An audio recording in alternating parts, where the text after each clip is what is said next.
Γεια σας, χρόνια πολλά και καλή χρονιά. Θέλω να σας διαβάσω την ανακοίνωση η οποία εκδόθηκε από το ΠΑΣΟΚ.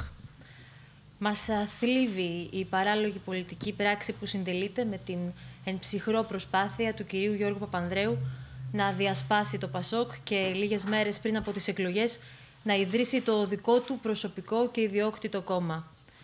Ελπίζαμε ότι τελικά θα ακούσει τη φωνή της παραταξιακής και εθνικής ευθύνης και της εκκλήσης για ενότητα.